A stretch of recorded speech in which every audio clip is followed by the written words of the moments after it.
So, good morning and welcome to this little workshop on using the beautiful instrument that is the human voice to connect with our own hearts and also the hearts of others, to balance the two branches of the autonomic nervous system, to support integration also of the two hemispheres of the brain. And we'll talk about each of those aspects as we go through this Health Flicks talk this morning. So let's start with the nervous system. So of course we have, don't we, those two branches of the autonomic nervous system, the sympathetic branch, the energy mobilizing branch, and the parasympathetic branch, the energy conserving branch. And both are active at any one time, but it can be that we tip more into one than the other. So we can experience that kind of hyper-arousal when the sympathetic energy mobilizing branch of the nervous system is strongly activated and the heart races and the body temperature goes up and the breathing rate increases. And there may be sensations like that in the body that we consider to be indicating that we're in danger some way. It connects to that amygdala, that smoke alarm part of the brain. And then we have the parasympathetic, the rest and digest, the energy conserving branch of the nervous system. And in between those, we have our window of tolerance, don't we? That space between sympathetic hyperarousal and parasympathetic hypoarousal, in which we're able to think and feel at the very same time. And we have a sense of that inner space of peace and calm within. So that regardless of the external circumstances, when we're in that window of tolerance, we have a sense that we can cope, we have a connection with our resiliency. And we have the vagus nerve, which is a very large nerve. Vagus, the wanderer, wanders throughout the body. It's a parasympathetic nerve, so connected to the parasympathetic energy conserving branch of the nervous system. And it connects to the inner ear and to the larynx. So it has something to do with social engagement, and I'm sure Stephen Porges will talk a lot more about this on his Health Flicks video coming up soon, I think. So when we stimulate the vagus nerve, we stimulate the parasympathetic nervous system, we bring that rest and digest, energy conserving branch of the autonomic nervous system online, giving a message to our body and our brain that actually we are calm and we're able to respond from that place of peace and clarity. The vagus nerve is so interesting, and since it runs down the back of the throat, we can actually stimulate it using the voice, which is a little bit what this short seminar is about. So for example, we can gargle, that can stimulate the parasympathetic nerve, thereby stimulating that rest and digest response. We can hum to vibrate the vocal cords and stimulate the parasympathetic nervous system via the vagal nerve, and we can sing. So we'll be doing some singing a little bit later. Let's just do some humming now to kind of wake up, stimulate, connect with that vagus nerve. So all we're going to do is to take some deep inhalations through the nose and then hum them. We can close the lips and just hum out. And it's up to you if you have a low hum, so perhaps connecting to the lower triangle, if you like, the roots, our basic instincts, our survival instincts, also the digestion. So in sound therapy, they use different tones to support the soothing of different parts of the anatomy. Or you might like to try humming in a higher pitch to connect with the sort of the upper triangle, the head, the intuition. It's also good if you have headaches. So let's do that. Let's take a moment to relax the shoulders down away from those ears. To lightly tuck in the chin, reaching up through the crown of the head. And then as we inhale, we'll expand the abdomen. Inhaling through the nose, expanding the abdomen. and the chest all the way up to the collarbone, and each time we inhale, we'll invite the abdomen to expand. And then we'll hum out, and we'll do a few rounds of this.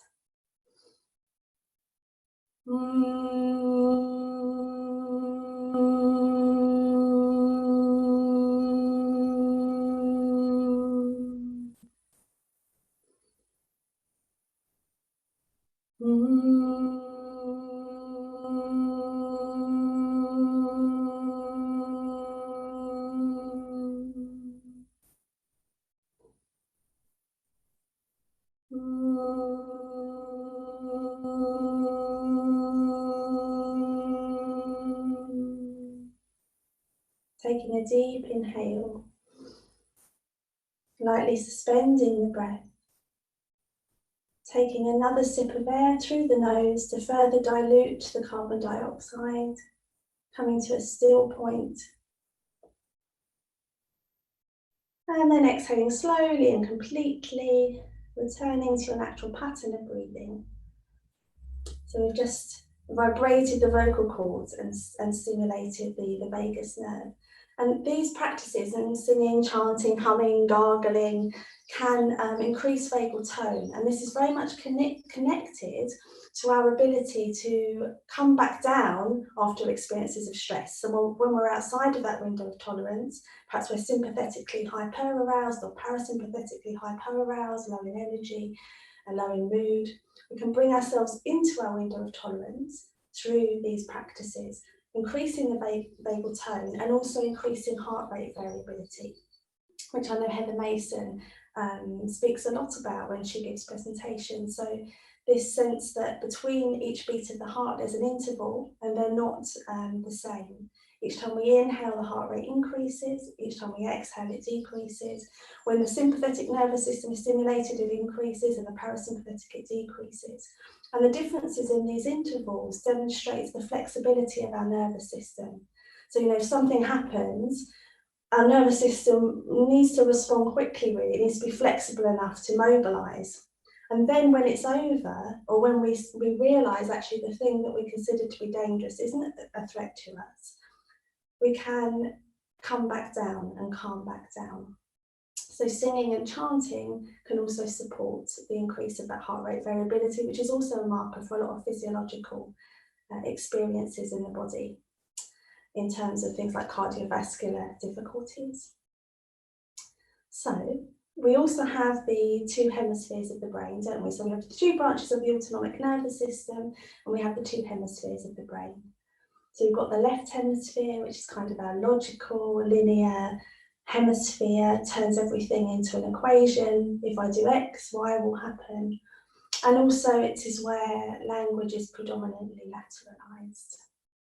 And then we have our right hemisphere, which holds our interoception, the inner template of the body as well, the gestalt, if you like, of the body, and this interoception, so the lived experience of the sensations of the body from the inside. Things like our heart rate, things like our breathing rates, our body temperature, input from the muscles, our proprioception, held by the right hemisphere of the brain. And of course, these sensations in the body are indeed our emotions. That is what motion is, isn't it? It's energy in motion and sensation-based energy. So the interesting thing about the hemispheres, or one of the many interesting things, is that we need to inhibit one in order to inhabit the other. So we have this corpus callosum in the middle, which acts as a communicator between the left and the right. But one of the reasons it can be so difficult to make decisions, and we have this sense of a struggle between the heart and the head, is also because there's a bit of a struggle between the left and the right hemisphere. So my left hemisphere that favours logic might be figuring out, well, if I do this, this will happen. It might be making lists about the pros and the cons. And then my right hemisphere has this intuitive sense about things. And swinging between one and the other, not really meeting in the middle in the corpus callosum. The beautiful thing about singing is that it really supports that integration and that communication between the two hemispheres of the brain. So it's really fascinating that left hemispheric, it's a hard word to say, left hemispheric stroke patients, so those that have had strokes connected to the left hemisphere, often lose their ability to speak fluently to a greater or lesser degree, and yet many retain their ability to sing whole songs incredibly fluently. I've also met children in my work in Child and Educational Psychology who haven't acquired the language skills to be able to speak in full sentences, but can sing whole songs and nursery rhymes. And this has huge implications for hemispheric integration, communication between the left and the right hemisphere, and for giving voice to our emotional experience, to kind of wrap something concrete, like an object of language around our emotional experience. So a couple more things that are interesting about the hemispheres is that the left hemisphere is connected to music in the major chord, and the right hemisphere is stimulated more by music in the minor chord, which itself is fascinating in terms of how moved we might be by particular kinds of music, for example, particularly emotively moved by music in the minor chord. And then we also have the very interesting phenomena that when we cradle infants as primary caregivers, and if we watch caregivers out and about, and those we love, and also in paintings we can see this, that we tend to cradle on the left. So the right side of the body operated by the left hemisphere and the left by the right. The left eye and the right eye connected to, the left eye and the left ear connected to the right hemisphere of the brain. Therefore, when we cradle the infant on the left, we're connecting left eye, left ear, so right brain to right brain with the infant. And we do that naturally. So there's something about connecting to our emotional experience through moving across to this left side with the right hemisphere. And I've noticed this, there's no research to back this one up, but I've noticed it that when people sing, and I've noticed it in myself, I spend a lot of time chanting, that my head seems to be pulled off to the left, almost as though that my emotional brain, my heart, is calling me back to myself, is the experience that I have. So we've got the vagus nerve and the parasympathetic nervous system stimulated by singing. We have the left and the right hemisphere of the brain, this communication and this support of integration between them. We also have singing as a kind of reflexology, I suppose. So on the roof of our mouth, we have 84 meridian points.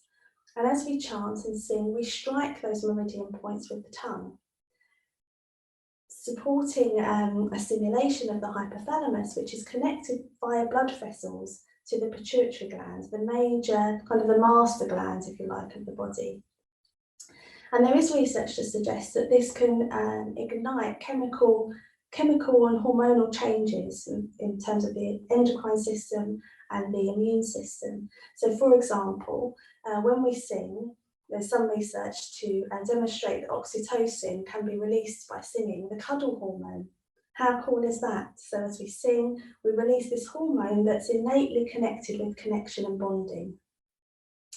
And there's something about singing and bonding, with singing in community, of course, but also in this time of COVID-19 and perhaps spending time alone or not in those big communities. Actually singing still supports, and my experience is this, that it still supports that sense of connection with others. For the last couple of weeks, I've continued to chant, and I've continued to feel after those periods of chanting an immense connection to my community, to my family, but also to the whole of humanity, really.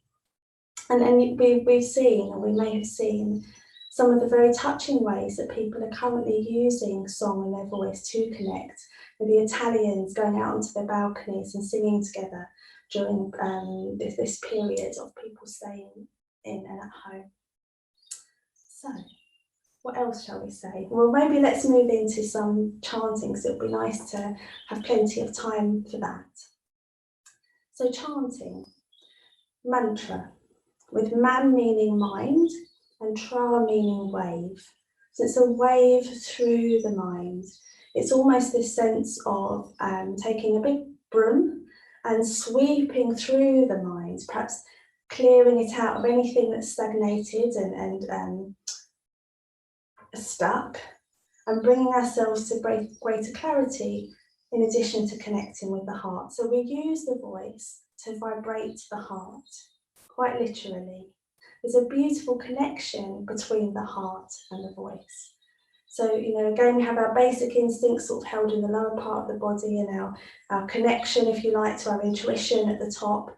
We have the throat, and we have the navel, and then we have the bridge, and the bridge is the heart. All of life, of course, is a vibration, isn't it? We're all just matter vibrating at different speeds, quite literally.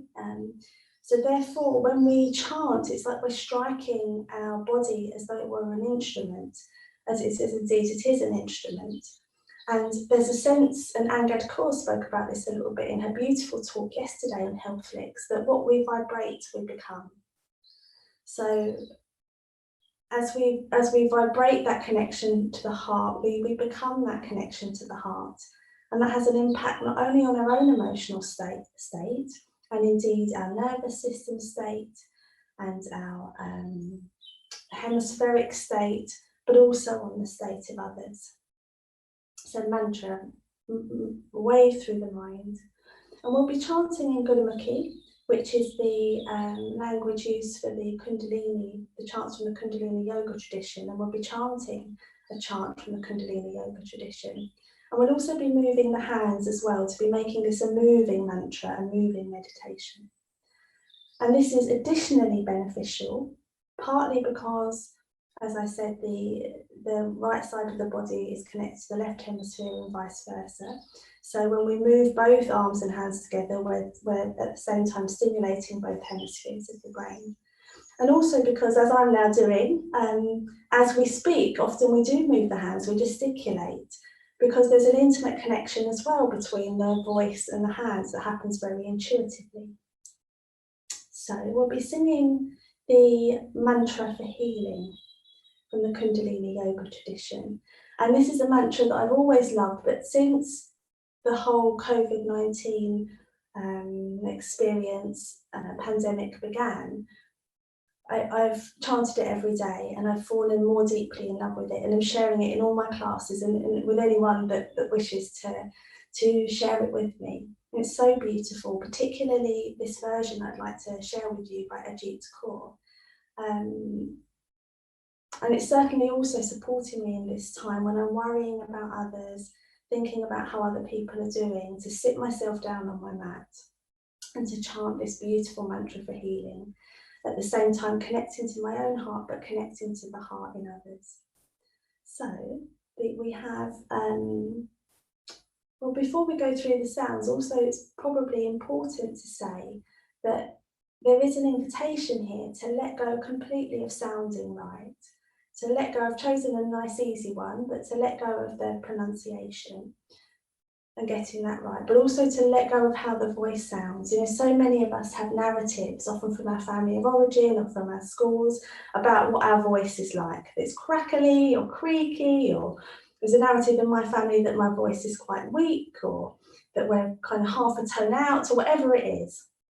And here's a beautiful invitation to just let all of that go. It doesn't matter. It really doesn't matter. This is an emotional experience we're having, not attempting to win a Grammy Award or anything like that. So there is an invitation to connect to the navel as you sing, and to just open the throat and allow your voice, your beautiful voice, regardless of whether it's the right tone or pitch, or it doesn't matter, just allowing that to emerge. And I always like to think of how, and going back to this idea of cradling on the left, when a baby cries, the baby doesn't have to cry in tune to touch the heart of the mother. It really doesn't, just the very nature of the emotion behind the cry is what draws the mother or the father or the primary caregiver to that infant. And it's the same when we sing. It really doesn't matter. And who is to say that the Western scale is a thing anyway, or it's a thing, but that it's a useful thing in these circumstances? But who's also to say that the particular tone and pitch we find, even if it's different to that which others are finding, isn't the perfect one for us, actually? So, the mantra. I've written it above me. I don't know if you can see it. It's Ra, Ma, Da, Sa, Sa, Se, So, Hum. Ra, Ma, Da, Sa, sa, say, so, hum. And we're going to be moving the hands and the arms to make this a moving mantra, a moving meditation. So it will be Ra.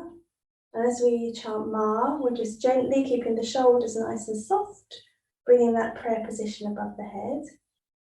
Da, Sa, we'll paint a little arc above our heads, coming down to the shoulders, palms facing up, fingers together, shoulders still nice and soft, and the chin is lightly tucked in. Sa, say, we'll keep the hands where they are. And so, hung, we'll bring the hands onto the heart, connecting with that heart. So, Ra, Ma, Da, Sa, say, so, hung. An invitation to connect with our capacity for healing in terms of our capacity, our efficacy, our agency to balance our nervous system, to increase our vagal tone, but also to connect to that place within us that is untouchable, actually, and that place within us, that timeless place that isn't hurt or anxious about anything that's going on at any point. It's always peaceful and always trusting. So, let's begin. Excuse me, there'll be a little kind of dingling sound as I turn the sound on, so don't worry about that. And then taking a moment to relax the shoulders down away from the ears. Lightly tucking the chin to place the mind in its rightful place behind the heart. Reaching up lightly through the crown of the head. And then bringing the hands, bringing the hemispheres together by bringing the palms pressing in towards one another, thumb into the sternum. And just taking some long, deep breaths to prepare ourselves to chant together the mantra for healing, chanting for healing for ourselves, for our families, our communities, and the whole world.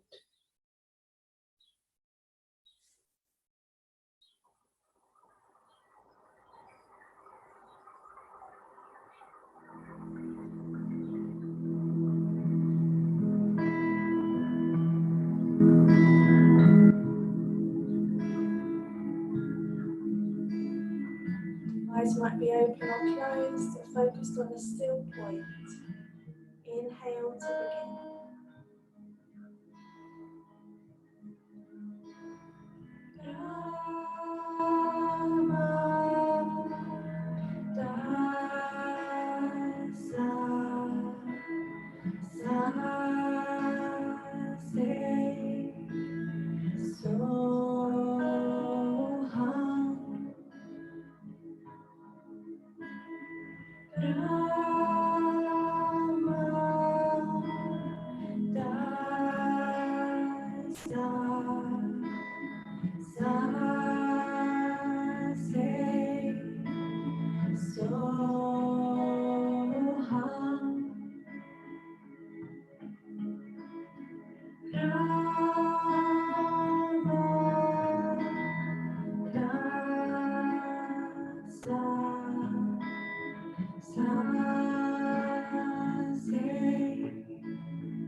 Pressing the hands into the heart, allowing the vibrations of the mantra to wash through the body. Taking a moment to sink the mind into the heart with every exhalation.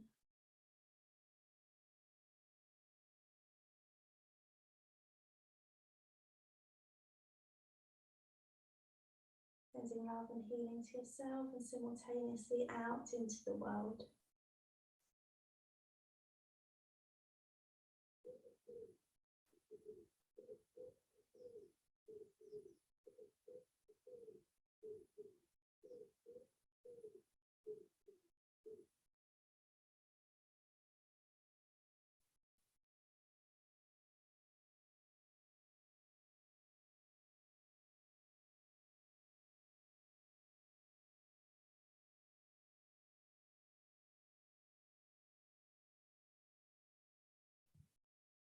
Taking now the deepest breath you've taken all year. When you reach the top of the inhale, taking another sip of air through the nose, lightly suspending the breath in, keeping the muscles of the face soft, the shoulders relaxed. Finding that still point, that shunya. And when the impulse comes, exhaling slowly. Turning to your natural pattern of breathing, reorientating your attention. I find that mantra so beautiful, I never want it to end. We chant it for 11 minutes. So in the tradition of Kundalini yoga, there's a recommendation to chant in different lengths of time, have different metaphysical, physical, emotional, psychological benefits. 11 minutes a day is a lovely practice. We can do 22 minutes, 31 minutes, longer. We can do 11 minutes for 40 days, for example. So we've just done 11 minutes today, so we've just got 39 more to go. There really is something lovely about the discipline of that. You know, with the word discipline really meaning a kind of a commitment, a devotion to something, and just noticing non-judgmentally how that can impact. I chant every morning, and it's a game changer for me. It's been a game changer in my life in terms of starting my day with a deep sense of connection to my heart, starting my day with a sense of being in my window of tolerance, a sense of being connected to my intuition and my emotion, and at the same time my logic. And also chanting is an advanced form of pranayama, an advanced form of breathing practice, which again supports that nervous system balance and stimulates the vagus nerve. But when we sing, we naturally extend the exhalation. And when we extend the exhalation, we stimulate the parasympathetic, the energy conserving branch, the relaxation branch of the nervous system with each extended exhalation. So there's so much more that could be said. Time is so short. So perhaps we'll open up for some reflections. If there's any questions or comments, you can use the Q&A function at the bottom and just type in anything you'd like to say. Perhaps I'll come a bit closer so I can see more easily.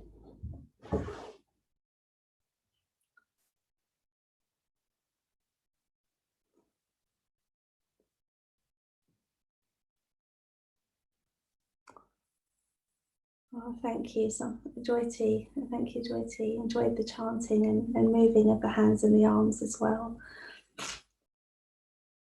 Thank you, Sarah. Thank you.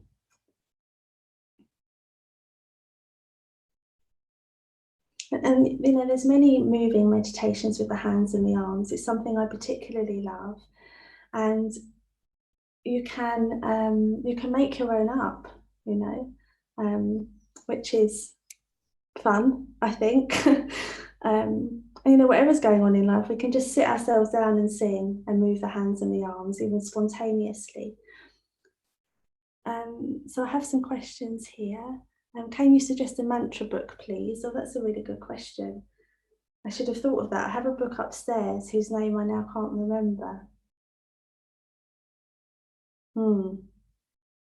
I can definitely recommend the Library of Teachings, the Kundalini Library of Teachings, also Spirit Voyage. If you go to Spirit Voyage and type in mantra, then you'll get a whole load of different mantras for different things.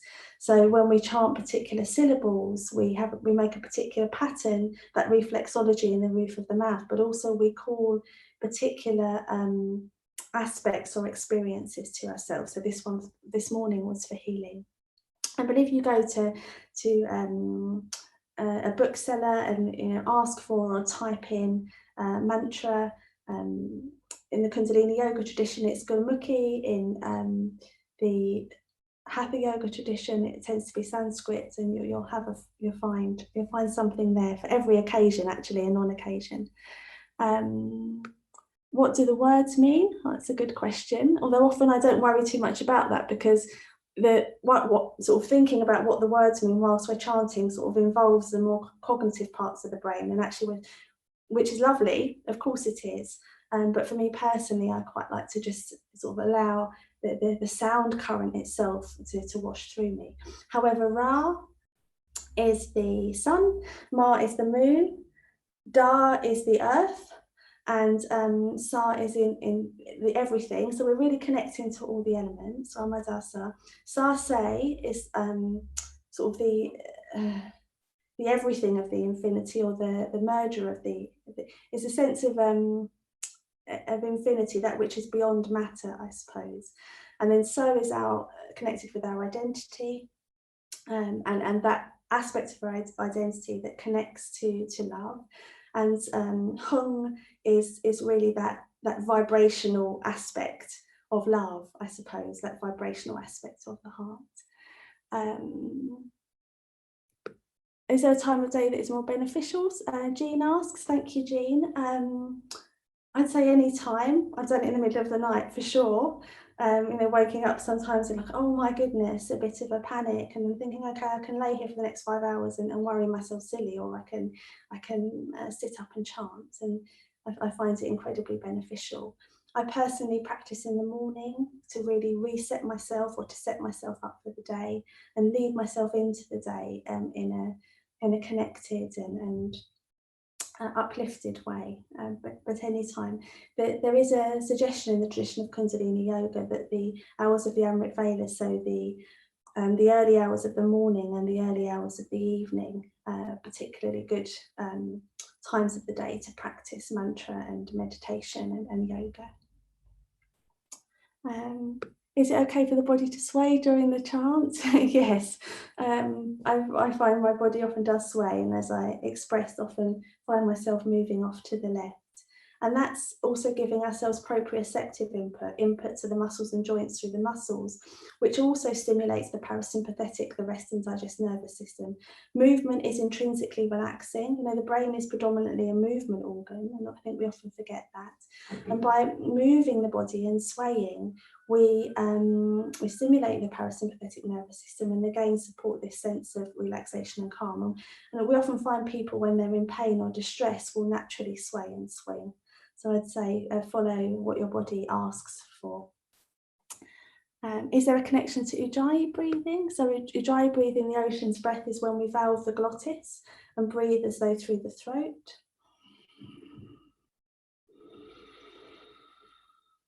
Which also, because we're valving the glottis, very much stimulates the vagus nerve. So in as much that both stimulate the vagus nerve, there is, in terms of whether chanting is also, I suppose maybe certain aspects of chanting may be valving the glottis. That's an interesting question and something we can research. I'll definitely look into that.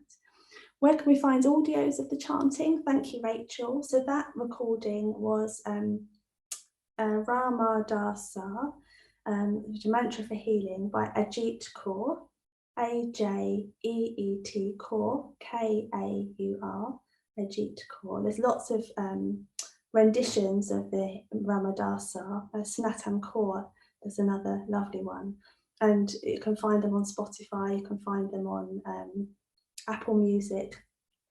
A lot of these artists have CDs as well that can be purchased. What is the difference between Kundalini and Hathaway chanting? I don't know what Hathaway chanting is, so I don't know the answer to that question, Ali. Sorry. Unless you mean Hatha yoga chanting. So so chanting in Sanskrit versus maybe chanting in Gurmukhi, and they're different ancient Indian languages. Gurmukhi is a poetic language, not a spoken language, a language created for poetry, and it's a language that when I chant, I feel a particular connection to my true self, my deepest self. Okay, there's just a few things in the chat before we finish.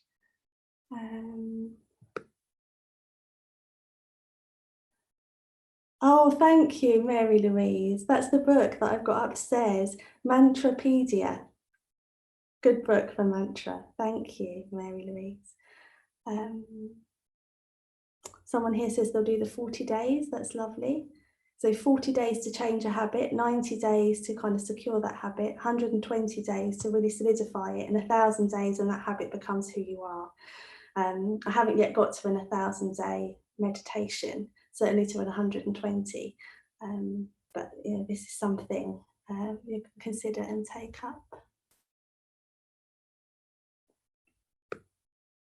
And lastly, Leslie asked, is it best to have background music? No, not necessarily. You can do as you wish, and certainly in a group, sometimes not having any background music and just having the sounds of the voices can be particularly connecting and bonding and moving. Okay, I've really enjoyed this time with you all. I hope you continue to access and enjoy and take something from the Health Flicks talk. And again, many thanks to all those involved and working so hard for the Health Fix initiative. And much love to you all, and courage, and a deep desire from me that you can continue to connect with your sense of resiliency, which is absolutely there, and to connect with your beautiful heart. Let's finish with 3 long Sat Nams. Sat meaning truth and Nam meaning identity. Bringing the palms into the centre of the chest, lifting through the crown of the head, tucking the chin, inhaling deeply, exhaling completely. Inhaling for 3 long Sat Nams. Sa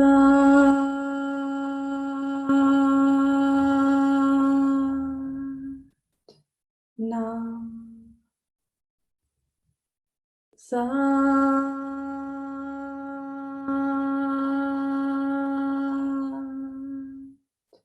Nam. Sa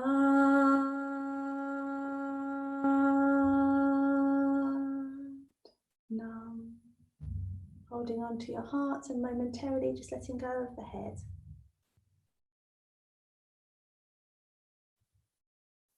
Sat Nam. Thank you all. Lots of love.